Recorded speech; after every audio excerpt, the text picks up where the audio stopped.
Hey everybody, Core here of Kessel Run Transmissions, and we are back with our Siege of Mandalore Custom Clone Wars Showcase. This is part 2, which is going to focus on Darth Maul and Bo-Katan.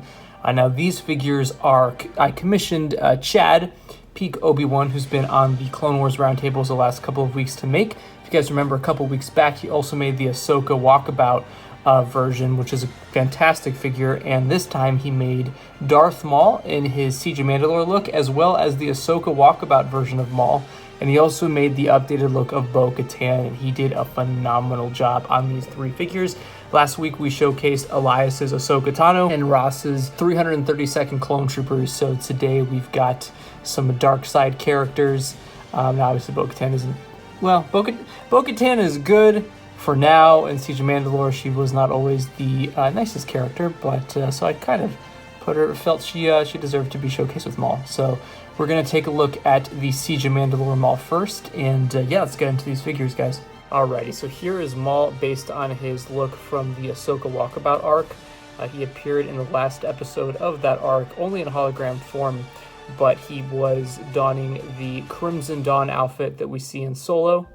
And it looks like Dave tried to represent that as much as possible in that particular scene. The only difference is he doesn't have the gold chain on. And I think he has more of a... does he have a robe? I can't remember if he has a robe on in that scene or not.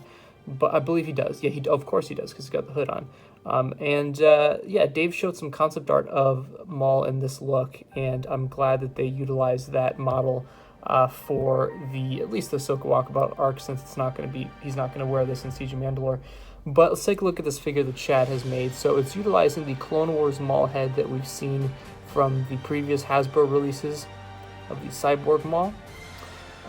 Chad has added, of course, a hood on there as well. Now you can take the hood off, and you can have them like that if you want, without the hood, which is great. You can see all the detail that Chad put into this figure. It looks absolutely phenomenal. All the blacks, with the grays and whatnot. Looks great. And Chad has made this guy fully posable too, which is fantastic. With the robot legs here as well. Now the robot legs are from the Mission Series Maul, if you guys remember that figure. That is pulled directly from that. Just added some articulation, some joints and whatnot to it, which is phenomenal. But you can see it really represents his look in the Ahsoka Walkabout arc. Originally, me and Chad thought that this was going to be his look in Siege of Mandalore, so Chad had already begun work on this way before we realized that Maul was going to be wearing his Season 5 clothing. So Chad, I believe, started working on this in February. And he just came out fantastic. So that's Maul in his Ahsoka Walkabout outfit. We've got Darth Maul right here from the Siege of Mandalore arc. Now, if you guys remember, in Season 5 of the Clone Wars, Maul is wearing this exact same outfit, but Hasbro never released a super articulated animated Darth Maul in this outfit. They did release it in the Mission Series 2-pack line, but it had limited articulation, and honestly is a pretty awful figure, but Chad has remedied that with this incredible Maul. So obviously he is utilizing the Clone Wars 2013 animated Maul head, which looks perfect. And Chad has added so much articulation to this Darth Maul, it is nuts. I mean, you can get him in various poses if you want to. If I had a bigger setup here, I would definitely get him in different poses to show you guys, but I'll just save that for pictures. So you can see that Chad painted all of this awesome black detail throughout the outfit, which was missing on the Mission Series figure, which looks great. And like I said, he just added so much articulation to Maul, which really helps. I think he used Mace Windu's legs to do that from the Clone Wars line. So obviously, like I said, same head sculpt, but man, is this just a powerhouse. It's so cool to finally get a animated 3¾ inch proper Maul from the Siege of Mandalore. So at the end of this video, I have some turntable footage so you guys can get a better look at him in different poses and whatnot. So hope you guys enjoyed that. But yeah, that is the Siege of Mandalore Maul. Look at that. Look at the detail he put in the legs. different shading of gray and whatnot to make it look metallic. Looks amazing. Just phenomenal work on Chad's part. Also, I forgot to mention this, but this is probably one of the most important parts of the Maul figure is I didn't realize that Chad had done this, but he completely redid Maul's lightsaber to how it looks in Siege of Mandalore and put that Ventress hilt right there that we see in the duel. So that's phenomenal. He's connected it to Darth Maul's lightsaber. Now, obviously, we don't know if that's Ventress's lightsaber for sure, but that's definitely taken from the concept art that they plan to use for Ventress, of course, in Dark Disciple. So that's awesome that Chad included that on there. It looks awesome. So it's a completely new Maul lightsaber. Look at that. Very, very, very good attention to detail on Chad's part. All right, here's Bo-Katan Kryze.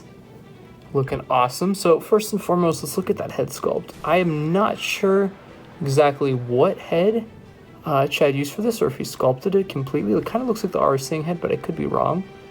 Looks really good. Like, he captured Bo's likeness very well.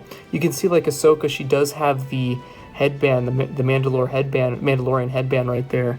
You can see the little yellow markings right there. You can see the different shades of orange that Chad put into the hair, which represents Bo-Katan from Clone Wars perfectly. Moving down, I believed he used a Sabine Wren body for this Bo-Katan, the Season 2 Sabine. He just added articulation to the figure. You can see he kind of gave her a little battle damage on the knees and whatnot. Included a jetpack there from the Mandalorian Warriors, Clone Wars animated figures. See all the different markings on Bo's armor. Now look at this phenomenal helmet that he made. It just looks great.